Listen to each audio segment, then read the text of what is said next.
इंद्रीवरभासम प्रकटसरासम कुसुमविकासम बंशीधरम हितममंथमानम रूपनिधानम कृतकलगानम चित्तहरम। जय श्री कृष्णा, राधे राधे, श्री हरिदास। स्वागत है आप सभी का। आज हम कार्तिक मास मातम्य के 18वें अध्याय का श्रवण करेंगे। आज के इस अध्याय में वृंदा की भस्म से तुलसी तथा आंवले की उत्पत्ति का श्रवण करेंगे।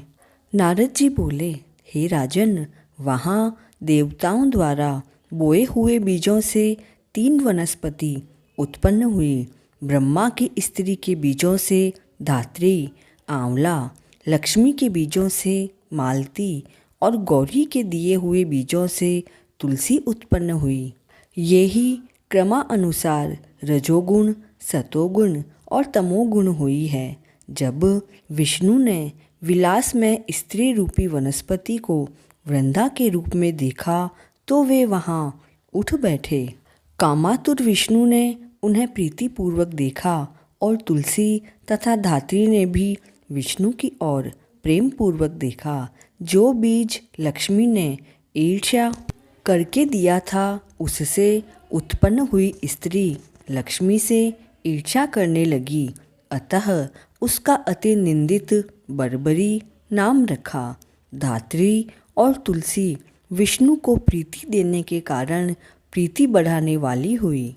जब विष्णु भगवान ने उस दुख को भूल गए, तब देवताओं ने उन्हें नमस्कार किया।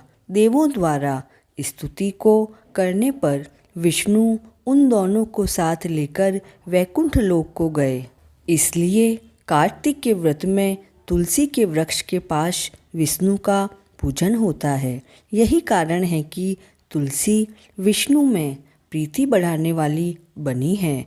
तुलसी का वन सब पापों को हरने वाला है और वह घर भी तीर्थ के स्वरूप है और कामों को देने वाला है। जो भी इसको घर में लगाते हैं, वहाँ यमदूत नहीं आते और वे यमराज का दर्शन भी नहीं करते।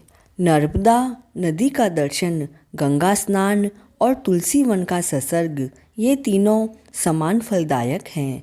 तुलसी के लगाने, पालने, जल देने तथा दर्शन और स्पर्श से मनुष्यों के वाणी, मन और शरीर से उत्पन्न हुए पाप भस्म हो जाते हैं। जो तुलसी जी की मंजरियों से विष्णु और शिव भगवान का पूजन करता है, वह कभी भी वापस गर्भ में नहीं आता है और निसंदेह वह मुक्ति को पा जाते हैं।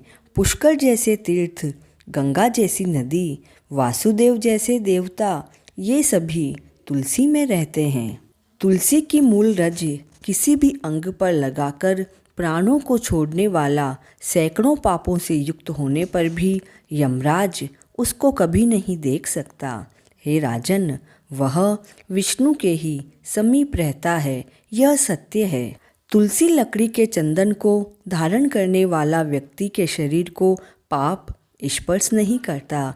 हे राजन, जहाँ तुलसी के वृक्ष की छाया हो, वहाँ श्राद्ध करना अक्षय फल को देने वाला है, अतः हो सके तो वहीं पिंडदान देना चाहिए। हे नृपोत्तम, आंवले की छाया में जो पिंडदान करता है, उसके नरक में पड़े हुए पितृ भी तृप्त हो जाते हैं। हे राजन, जो माथे में, हाथों में, देह में आंवले को धारण करता है, वह साक्षात विष्णु स्वरूप हो जाता है। आंवले का फल, तुलसी और द्वारिका की रज, ये जिसके शरीर पर सदा रहती है, वह मनुष्य जीवन मुक्त हो जाता है। जो आंवले तथा तुलसी दल से मिले जल में स्नान करता है, उसको गंगा स्नान का फल प्राप्त होता है। जो मनुष्य आंवले के पत्ते या फलों से पूजन करता है, उसे स्वर्णमय मणि और रत्नों के पूजन का करने का फल प्राप्त होता है। तीर्थ, मुनि, देवता, यज्ञ आदि कार्तिक के महीने में तुला राशि के सूर्य होने पर आंवले के वृक्ष में निवास करते हैं। जो मनुष्य द्वादशी को तुलसी और कार्तिक में आंवले को तोड़ता है, वह निंदित नर्क को प्राप्त करता है। जो कार्तिक मास में आंवले की छाया में बैठकर अन्न का भोजन करता है, उसका 1 वर्ष का पाप नष्ट हो जाता है। और जो आंवले के वृक्ष के नीचे भगवान का पूजन करता है, उसे सब क्षेत्रों में विष्णु भगवान के पूजन का फल प्राप्त होता है। विष्णु भगवान की महिमा की भांति धात्री और तुलसी के मातम्य को चतुर्मुख ब्रह्मा भी कह नहीं सकते हैं। धात्री और तुलसी की उत्पत्ति की कथा को जो भक्ति पूर्वक सुनते और सुनाते हैं, वह सदा निष्पाप होकर अपने पूर्वजों समेत विमान में बैठकर स्वर्ग को प्राप्त करते हैं। कार्तिक मास मातम्य का 18वां अध्याय पूर्ण हुआ।